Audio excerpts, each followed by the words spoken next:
দেওয়া হয় এই মুহূর্তে তাকে ভিআইপি যে টার্মিনাল রয়েছে সে টার্মিনালে সেনাবাহিনীর হাতে তাকে তুলে দেওয়া হয়েছে। কিছুক্ষণ পরে হয়তোবা সেনাবাহিনীর সদস্যরা তাকে এখান থেকে নিয়ে যাবেন এবং এই নিয়ে যাওয়ার জন্য এখানকার যে এয়ারপোর্টের আশেপাশে যে উৎসুক জনতা রয়েছে তাদের মধ্যে এক ধরনের উত্তেজনা দেখা যাচ্ছে। তারা বিভিন্ন স্লোগান দিচ্ছেন, স্লোগানগুলো মুখরিত রাখছেন পুরো এয়ারপোর্টের যে ভিআইপি টার্মিনালটি রয়েছে সেটি।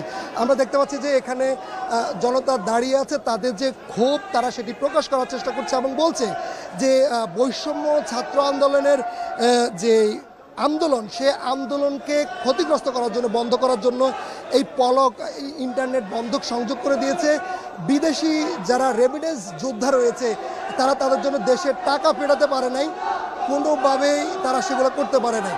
আমরা দেখছি তারা স্লোগানে পুরো এলাকাটাকে উত্তেজিত করে রেখেছে।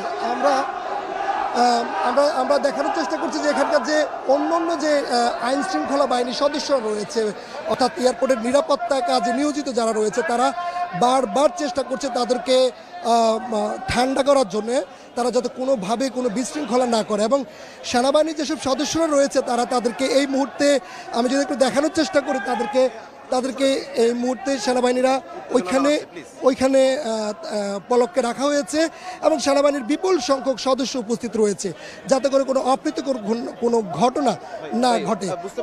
আমরা একটু দেখানোর চেষ্টা করছি সেনাবাহিনীর যে সদস্যরা রয়েছে তারা এই মুহূর্তে ভিআইপি টার্মিনালের ভেতরে তাদেরকে রাখা হয়েছে, পলককে রাখা হয়েছে এবং তাকে ধরা হয়েছে। একটু কথা বলি আপনার সঙ্গে, একটু কথা বলি আপনার সঙ্গে, তাহলে একটু কথা বলতে দেন।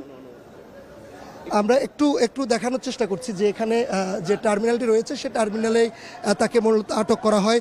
প্রথম এয়ারপোর্ট কর্তৃপক্ষ তাকে দেখে এবং দেখার পরে এয়ারপোর্ট কেন্দ্রিক যেসব সাধারণ মানুষ রয়েছে এবং বিদেশগামী যেসব যাত্রী রয়েছে তারাও আমরা দেখতে পাচ্ছি যে এখানে বিভিন্ন স্লোগান দিচ্ছে এবং তারা তাদের যে এতদিনের যে চাপা ক্ষোভ সেটি তারা প্রকাশ করার চেষ্টা করছে এবং তারা বলছে যে তারা যে বিদেশ থেকে তারা যে টাকা পাঠানোর জন্য পরিবারের জন্য চেয়েছিলেন, ইন্টারনেট সংযোগ বিচ্ছিন্ন করে দিয়ে পলক সেটি তাদেরকে করতে দেয়নি এবং বিভিন্নভাবে তাদেরকে বিভিন্নভাবে হয়রানি করা হয়েছে। সে হয়রানির প্রতিবাদে তারা বিক্ষোভ করছে এবং তারা বলছে অতি দ্রুতই তাকে এখান থেকে নিয়ে যেতে হবে। এবং আমরা দেখতে পাচ্ছি যে সেনাবাহিনীর যে নিরাপত্তা রয়েছে সেই নিরাপত্তা তারা এখানে জোরদার করেছে। এখানে এয়ারপোর্টের আইন শৃঙ্খলা বাহিনীর সদস্যরা রয়েছে এবং সেনাবাহিনীর সদস্যরা তাকে ভিআইপি যে টার্মিনালের যে রুমটি রয়েছে ভিআইপিদের বিশ্রামাগার সেখানে তাকে এই মুহূর্তে রাখা হয়েছে যাতে করে কোনোভাবে না যেতে পারে। আরেকটা বিষয় জানিয়ে রাখি যে গতকালকে আমরা দেখেছি যে এয়ারপোর্টে 6 ঘন্টা